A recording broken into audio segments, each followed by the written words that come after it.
Hello there and welcome to the channel. I'm Cindy Daychuk with Queen Bee Creations and we've got a fun project today. Now, one of the things that I look for when I'm out thrifting are interesting old beds.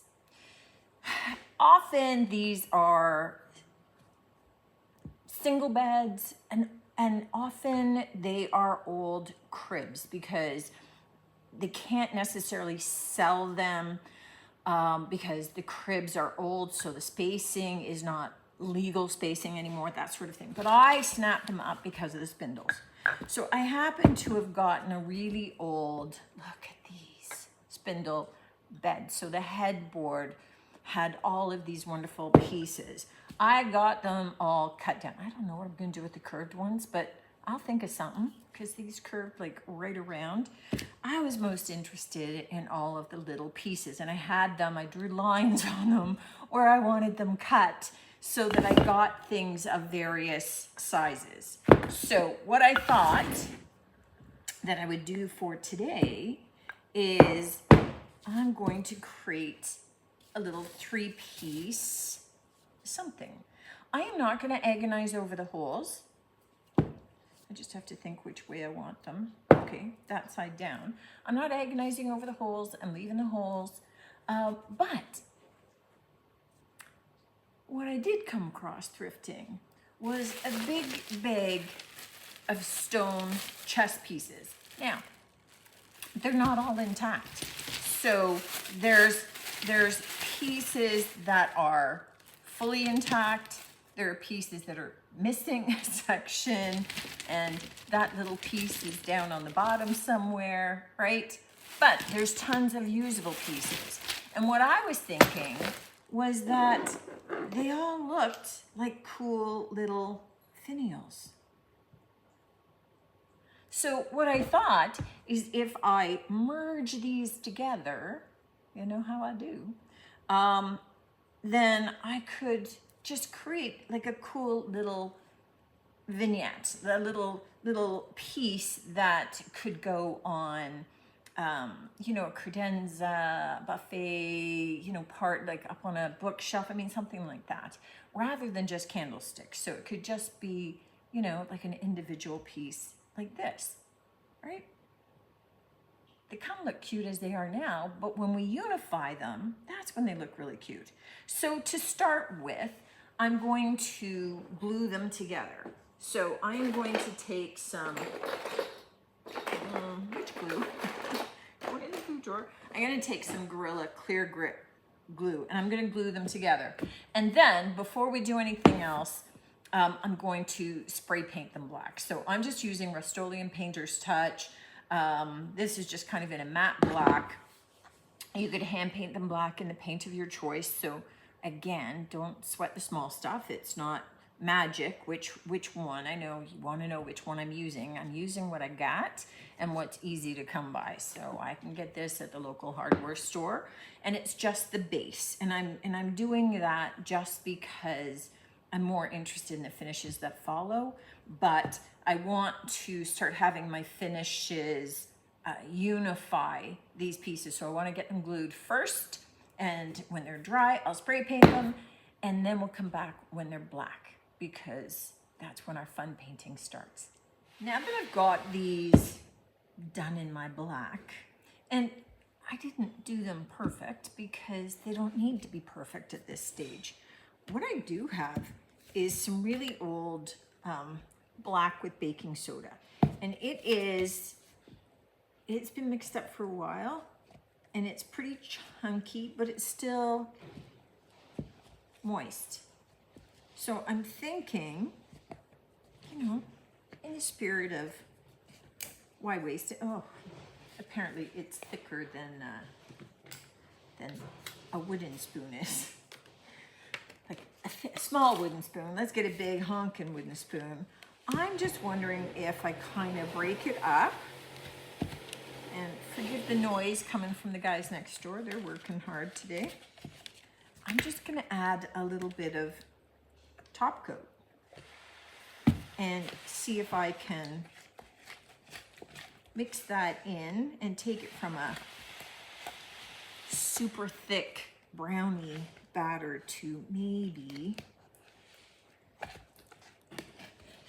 thinner cake batter that I can apply to my candlesticks. Okay, that seems to be working.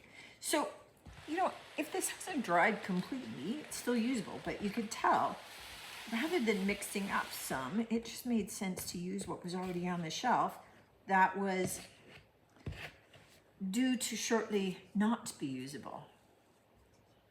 So let me just clean this spoon off slightly, put it over there to dry. And so what I'm gonna do with this is just add a little bit of texture to these. And then I'm going to set them aside to dry.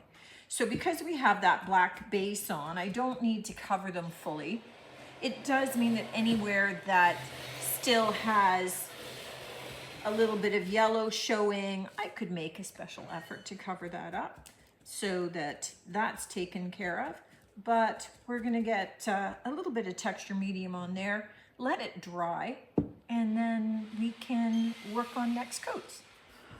Our spindles have had overnight to dry, which was really important because we had spray painted them black, and then we had done that baking soda with paint stippling over top, and it just gives it time to really kind of settle in.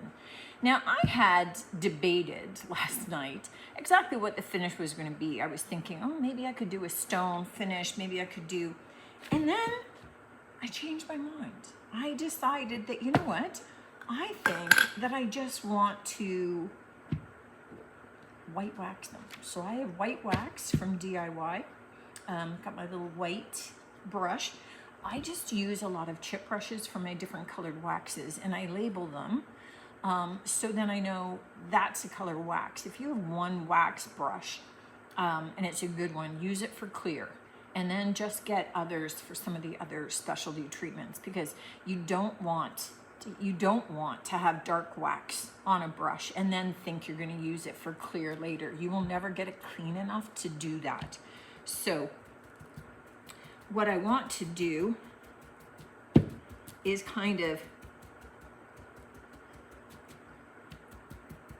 stipple this on a little bit. You can see, I mean, that's heavier there because that's where I had it, but ultimately the whole thing is gonna have that white wax on it, because I'm now gonna wipe it away, but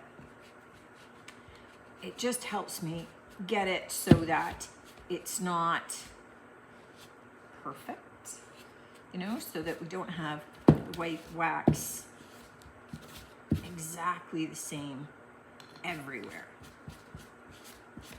And this is gonna kind of gray it out, white it out a little bit. We're gonna end up with, you know, some different looks and different textures.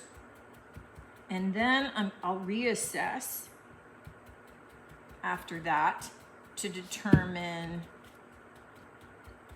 if I'm happy with that or if I need to do more. So I have all the white wax on and kind of roughly wiped back. And then I dabbed some back on again, kind of in a stippling motion, just very lightly in spots. And then I want to take my black wax, so different brush, and this brush is really stiff, but I want to go and stipple some of that back on.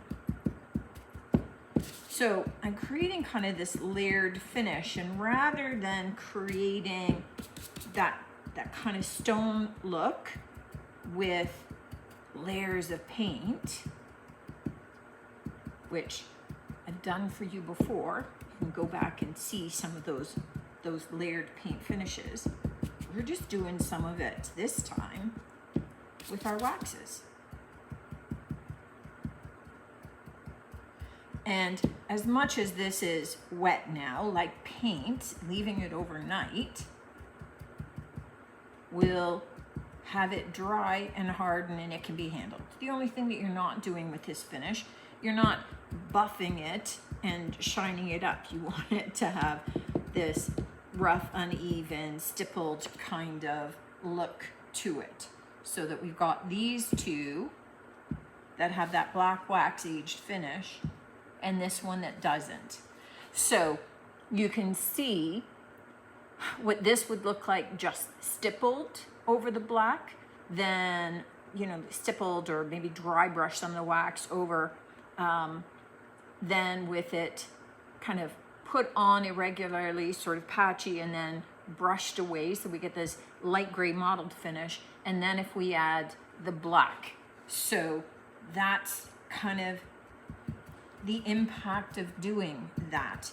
And I like showing you guys sometimes like some different finishes that you can get with doing techniques like this, so that you get some different finishes. I mean, this ends up having a very almost stone-like kind of quality to it, and having the three of them together in a vignette, you know, with plants and candles and that sort of thing, it becomes a really cute decorative item.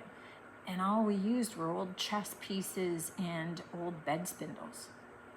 Just another idea on how to be able to use spindles. It's one of those things that I do not pass up because I use them in so many ways, in so many different crafts. And this is just one that may be a little bit different, but was sort of inspired by finding the chess pieces.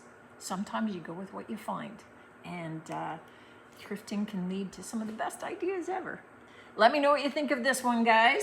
Let me know if you're going to give it a try, if you got some spindles, or if now you're on the hunt for some.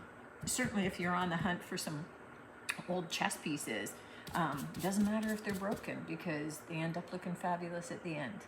Looking forward to seeing you on the next one, as always. And until then, take care.